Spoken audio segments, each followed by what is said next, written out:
I want to take you away from 2015.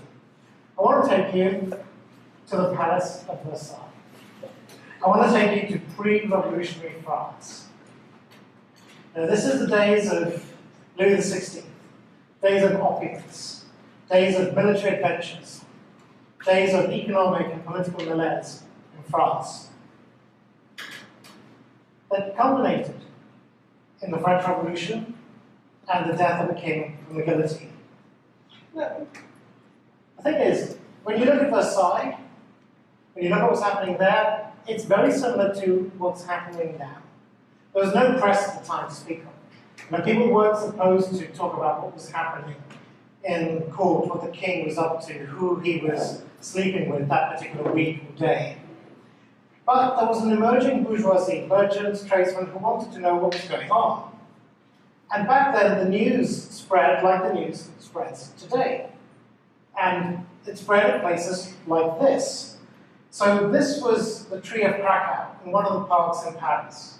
And what would happen here is people would get together and share what they knew.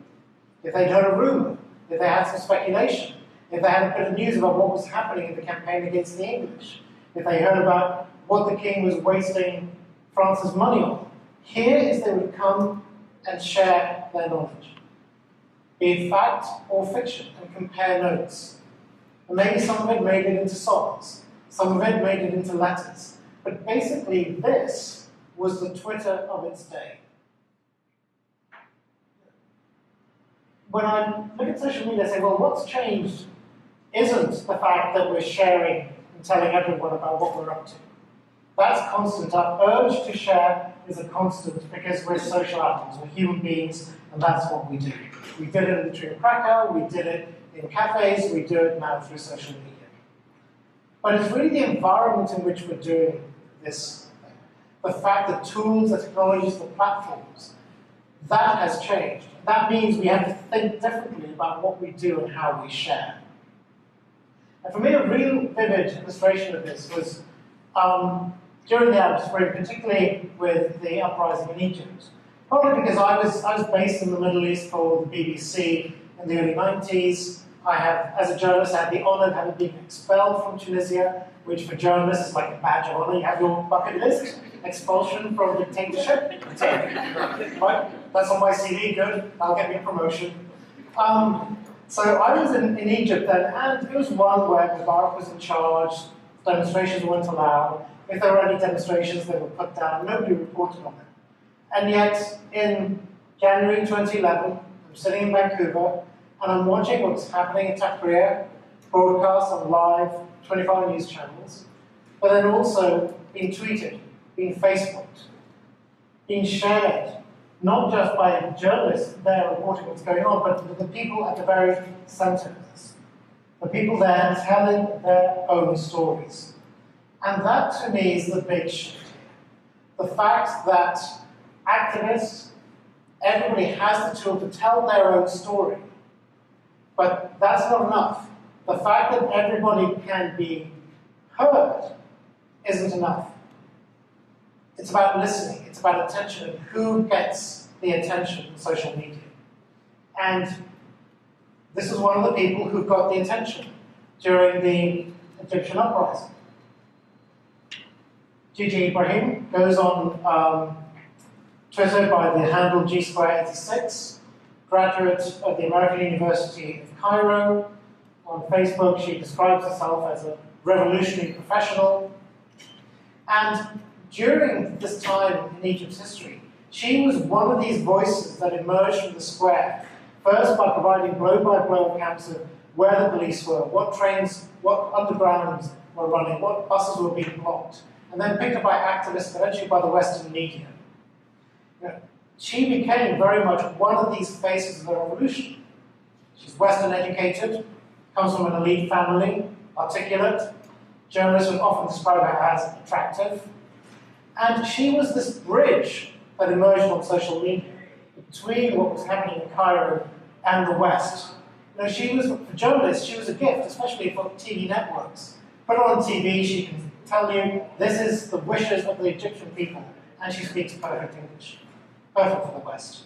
In fact, Time magazine included in what they call the generation changing the world.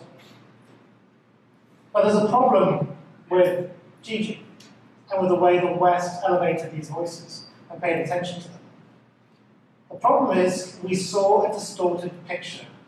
We didn't actually see what was really happening in Egypt. And that picture was then reflected by the mainstream media. So suddenly, this is what we're seeing. We're seeing this picture of a technologically savvy youth armed with smartphones who, with a Facebook page, can overturn a military regime. It's a very seductive idea. We love to hear that message on social.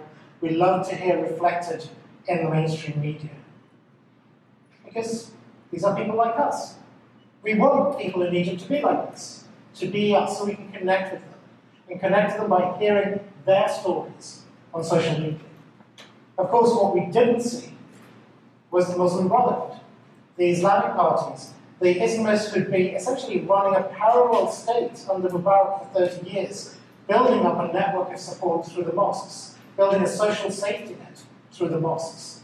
They weren't on Twitter, they weren't on Facebook, we didn't see them. They didn't speak English. So the picture we got was a very distorted one. So hardly surprising, come the elections, Islamist parties win a majority. And this is one of the pitfalls of social media, that what we see isn't necessarily the whole picture, but one perspective. But we see what we want to see.